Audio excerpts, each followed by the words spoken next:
As we come into the new week, markets are beginning to shift focus away from the immediate Middle East headlines and back toward the macroeconomic outlook, although geopolitical risk remains an important wild card. The US dollar enters the week on the front foot after posting broad based gains last week, underpinned by resilient US economic data, a hawkish Federal Reserve, and growing expectations the US interest rates may need to remain restrictive for longer, with some policymakers even leaving the door open for another rate hike. This week's calendar is dominated by U.S. labor market data, including JOLTS, ADP, and Thursday's non-farm payrolls report ahead of the July 4th holiday, while the ECB Sintra conference also takes center stage as investors look for fresh guidance from Fed Chair Warsh, ECB Lagarde, and other major central bank leaders on the inflation and policy outlook.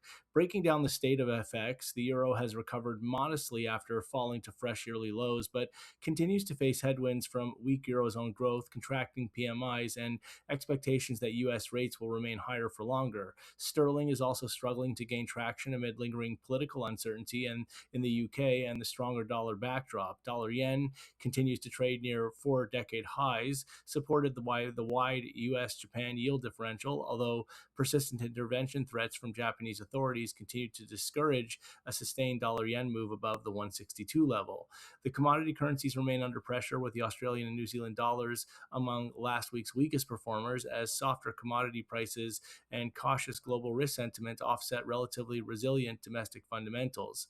Equity markets have become more defensive after an extended rally. U.S. indices finished last week lower, with the Nasdaq suffering the heaviest selling as investors continued rotating out of high valuation technology names amid concerns that elevated interest rates could weigh on earnings multiples. The S&P 500 also posted its weakest weekly performance in several weeks, while the Dow Jones remained comparatively resilient as investors rotate toward more defensive and value-oriented sectors. Commodity markets remain heavily influenced by developments in the Middle East. Oil prices fell sharply last week as confidence grew that energy supplies through the Strait of Hormuz would remain largely uninterrupted. However, renewed missile exchanges involving Iran, the United States, and regional actors over the weekend have once again raised questions over the durability of the fragile ceasefire framework, leaving crude vulnerable to a renewed geopolitical risk premium if tensions escalate further.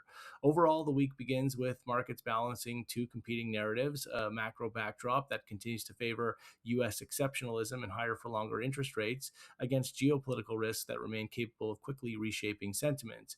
With U.S. employment data and central bank communications dominating the calendar, investors are likely to look for confirmation on whether the dollar's recent strength and the broader repricing towards tighter monetary policy still have further room to run. That's all for now.